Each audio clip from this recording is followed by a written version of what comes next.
आपने कभी सोचा है कि एक 10 लाख के सैलरी से बेटर क्या हो सकता है? 20 लाख की सैलरी, राइट? आज के वीडियो में हम यही देखेंगे कि आप बिना प्रमोशन या बिना किसी स्विच के क्या अपनी सैलरी निगोशिएट करके बढ़ा सकते हो। इसके लिए कुछ टिप्स एंड ट्रिक्स है, वो मैं आपके साथ शेयर करूंगा। और हाल ही में मेरा एक बहुत ही पुराना दोस्त है चिन्मय, उसकी सैलरी 10 लाख थी। उसे आज 21 लाख रुपीज सैलरी मिल रही है in the same company, just on basis of this negotiation. तो उसने भी अपने एक्सपीरियंस में क्या मेरे साथ शेयर किया है, वो आज मैं आपको पास ऑन करूंगा इस वीडियो के साथ।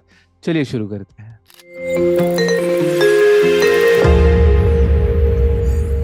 पॉइंट नंबर 1, आपको बिगर पिक्चर समझना पड़ेगा। ऐसे सोचिए कि जब आप एक कंपनी में काम करते हो, आपके कुछ क्रिटिकल एलिमेंट्स रहते हैं, जैसे कि एक बेस पे रहेगा या फिक्स्ड सैलरी रहेगी, कुछ परफॉर्मेंस बेस्ड बोनस रहेगा, एंड लेट्स से कुछ प्रॉफिट पूल में से कंपनी भी आपके साथ प्रॉफिट शेयरिंग करती है। यूजुअली बहुत सारे एमएनसीज में ऐसे स्ट्रक्चर होता है।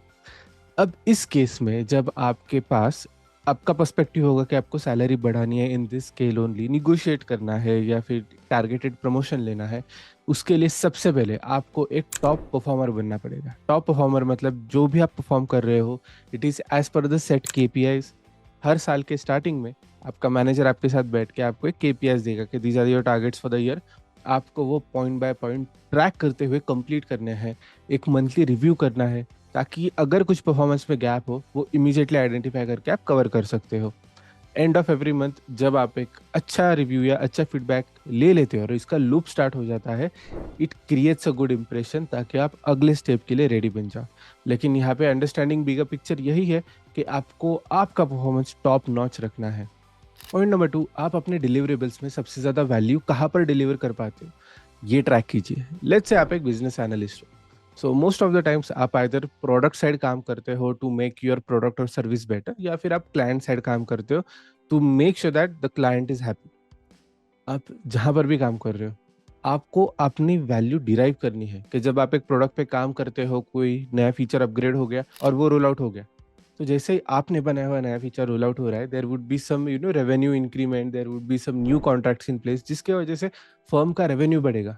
ये इम्पैक्ट आपको सैलरी निगोशिएशन के वक्त प्रेजेंट करना है कि स्पेसिफिकली आप एज एन इंडिविजुअल उसके कंट्रीब्यूशन की वजह से कितना रेवेन्यू में इम्पैक्ट आया है, और उतनी वैल्यू आप एक्चुअली ऑन टेबल डिलीवर कर पा रहे हो। जब आप ये करते हो इन निगोशिएशन, आप एक टैंजिबल नंबर लाते हो इन डिस्कशन, जिसका एक पार्ट आप डिमांड कर सकते हो as an incentive to keep performing better and to show better results. Not just that, जब आप बोनस की भी बात करते हो, let's say your performance is top notch, ideally IT companies में, कंसल्टेंसी फर्म्स में the bonus can go up to 25%। तो जब आपका एक अच्छा परफॉर्मेंस लूप में रहता है, आप इजीली उसे डिमांड कर सकते हो। So that's an easy jump of 25% in your salary, that is also easily doable. Point number 3, जब आप let's say day to day work कर रहे हो, उसके बियॉन्ड कंपनी की एक्सपेक्टेशन रहती है कि आप लर्निंग एंड डेवलपमेंट पर भी कुछ कंट्रीब्यूट करो, ताकि आप अपनी इंडिविजुअल वैल्यू बढ़ाओ। यहाँ पर sit down with the employer, जो भी आपके मैनेजर है, जो भी आपके सीनियर लीडरशिप में है, उन्हें एक्सप्लेन कीजिए कि आप लर्निंग एंड डेवलपमेंट में इन्वेस्ट करने के लिए रेडी है।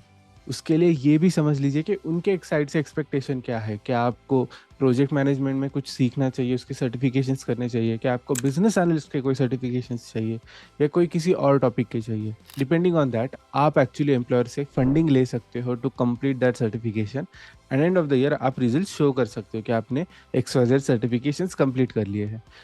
This improves your credibility, this shows your sincerity कि आप कितना बेहतर बनना चाहते हो to be ready for the next role, जहां पर आप ज्यादा रिस्पॉन्सिबिलिटीज ले पाओगे। वैसे अगर आपको बिजनेस एनालिस्ट बनना है और इसके लिए कोई सर्टिफिकेशन का रिकमेंडेशन चाहिए, देन मेरी एक टीम एट स्केल आर्बिटाज, जिन्होंने आपके लिए एक सर्टिफिकेट बनाया है। It's 6 month diploma. इस डिप्लोमा का नाम है diploma in financial and data analytics. आपको हफ्ते में बस 8 से 10 घंटे कंट्रीब्यूट करने हैं। यहाँ पर आपको फाइनेंस के फंडामेंटल्स और एंड टू एंड एनालिटिक्स सिखाया जाएगा। कोर्स के बाद हमारे जो मेंटर्स हैं, वो आपको सीवी बनाने में हेल्प करेंगे, मॉक इंटरव्यूज में हेल्प करेंगे। हमारी टीम है डेडिकेटेडली फॉर प्लेसमेंट असिस्टेंस, वो आपको जॉब दिलवाने में हेल्प करेगी। And lastly, we also have a huge network of industry peers, हमारे खुद के एलुमनाई भी काफ़ी है। तो हम इन सब के साथ आपको नेटवर्क करने में हेल्प करेंगे। If you are interested, do check out the link shared in the description. Next point is ESOP and profit sharing. अभी ये कंटेक्स्ट वाइज बदलता है। लेट्स से आप बहुत बड़े कंपनी में हो जहाँ पे बहुत बड़ी टीम है, वहाँ पे आपको शायद कुछ टाइम लगेगा एक इम्पैक्टफुल कंट्रीब्यूशन करने में और फिर इस डिस्कशन पे आने के लिए। लेकिन अगर आप स्टार्टअप में हो, फ्रैंकली स्पीकिंग, आप डे वन से ये डिस्कशन कर सकते हो। See whenever you contributing to any function, either company का रेवेन्यू से बढ़ रहा है या फिर कॉस्ट ऑप्टिमाइजेशन पे you are able to contribute. Either way, जब आप अपनी वैल्यू प्रूव करते हो और एक लॉन्ग टर्म पाथवे बिल्ड करते हो कंपनी के साथ, वहाँ पर आप as a revenue sharing basis पे ईसॉप डिमांड कर सकते हो एम्प्लॉयज के लिए स्टॉक ऑप्शंस, या फिर आप एक रेवेन्यू शेयरिंग अरेंजमेंट डिमांड कर सकते हो जहाँ पर आप बोल सकते हो कि depending on the work and depending on your impact either on revenue और कॉस्ट, आप कुछ एक्स परसेंटेज एक्सपेक्ट कर सकते हो। यहाँ पर क्या होगा कि आप जब अपना रेडीनेस दिखाते हो to perform and go beyond your usual deliverables, there a good chance आपका बिजनेस भी आपके साथ ही अलाइन होगा and they will agree to such conditions. हमने रिसेंटली स्विगी का केस देखा जहाँ पर जो भी अर्ली एम्प्लॉयज थे स्विगी में, उनके पास स्टॉक ऑप्शंस थे और जब स्विगी का आईपीओ आया, मोर देन 500 पीपल बिकेम करोड़पति। और यही बेनिफिट होता है over long term when you negotiate better in terms of your salary requirements. Next is non financial benefits. जब आप फाइनेंशियल बेनिफिट्स डिस्कस करते हो, उसके साथ ये भी क्लियर कीजिए कि when it comes to working condition, कुछ नॉन फाइनेंशियल बेनिफिट्स भी एक्सपेक्टेड है। मैं जब निगोशिएट करता था, मैं यूजुअली पेड टाइम ऑफ एक हेल्दी स्केल पर है ये निगोशिएट करता था। सेकेंडली, अगर मैं कोई कोर्स ज्वाइन कर रहा हूँ उसके लिए मैं ट्यूशन भी ज्वाइन करूंगा, तो उसके लिए भी थोड़ा एक रीइंबर्समेंट चाहिए, तो मैं वो भी निगोशिएट करता था। And third is health and wellness programme. अभी हमारे कंपनी में तो ऐसी पॉलिसी नहीं थी, लेकिन मेरे दोस्त जो एक दूसरे एमएनसी में काम करते हैं, उनके कंपनी में तो जिम रीइंबर्समेंट की भी पॉलिसी थी कि अगर आप जिम ज्वाइन करते हो which is in office location, तो उसका रीइंबर्समेंट उनको मिल जाता था। तो अगर आपके कंपनी में भी कोई स्कोप है, try to explore that, try to take those benefits, ताकि आप वर्क लाइफ बैलेंस अच्छे से मैनेज कर पाओ एंड इन लॉन्ग रन वो एक बेटर अलाइनमेंट हो जाता है कि आपके ओवरऑल लाइफस्टाइल के साथ ही कंपनी का काम भी अच्छे से अलाइन हो जाता है। And last, the most important point is retention bonus and relocation bonus. Retention bonus का मैं एक इंटरेस्टिंग पार्ट बताता हूँ।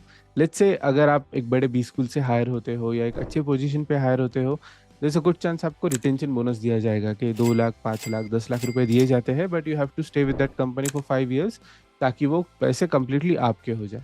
लेकिन यहाँ पर मैं इंटरेस्टिंग बात बताता हूँ, when it comes to the bonus part, ये सिर्फ रिटेंशन बोनस एक टाइम ज्वाइनिंग पर ही नहीं दिया जाता है। I have also seen cases जहाँ पर एम्प्लॉयज निगोशिएट करते हैं मैनेजर के साथ कि मेरी सैलरी ज़्यादा होनी चाहिए, मैनेजर डजन अग्री, तो एम्प्लॉय दूसरे किसी कंपनी में जाके इंटरव्यू देगा, वहां से वो एक ऑफर लेटर लाएगा, वो अपने एम्प्लॉयर को दिखाएगा एंड शोज क्लियरली कि boss, this is the market value that I am getting outside, क्या आप मैच करना चाहते हो या नहीं।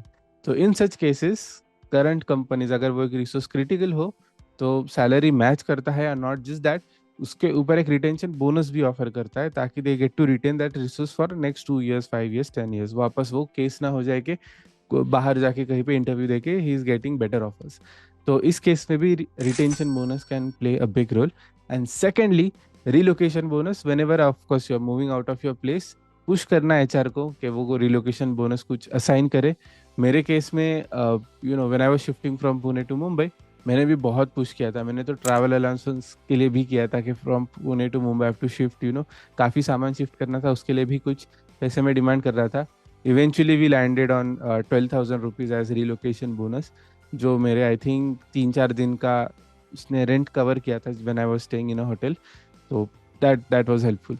तो आप भी पुश करना, अगर इनिशियली नहीं मान रहे तो eventually they have some set budget जिसमें से वो इवेंचुअली दे देते हैं if they it is feasible for that. That's it. लेकिन इंपॉर्टेंट पॉइंट समराइज करने से पहले एक बहुत इंपॉर्टेंट नोट, अगर आपने वीडियो यहाँ तक देखा है, आपको बहुत पसंद आया, तो make sure you hit the like button, share with someone who may need it, and do not forget to subscribe. हमारे चैनल पे बहुत सारे नए व्यूअर्स हैं who like the content, who watch it till the end, but वो subscribe नहीं करते। अगर आपको ऐसे और वीडियोस देखने हैं, then make sure you hit the subscribe button. Now just to summarize, the most important point is आपको आपका परफॉर्मेंस टॉप नॉच रखना है। सेकेंडली, जो भी आप वैल्यू बिल्ड कर रहे हो कंपनी के लिए, उसका एक टैंजिबल फिगर लाइए और उसके बेसिस पे निगोशिएशन स्टार्ट कीजिए। It can be in terms of additional fixed, more incentive, और any kind of bonus, revenue sharing और any employee stock options. Third thing is paid benefits के साथ अनपेड बेनिफिट्स भी क्लेम कीजिए। Next, जब आप L&D पे कंट्रीब्यूट कर रहे हो, make sure your company is ready to reimburse that.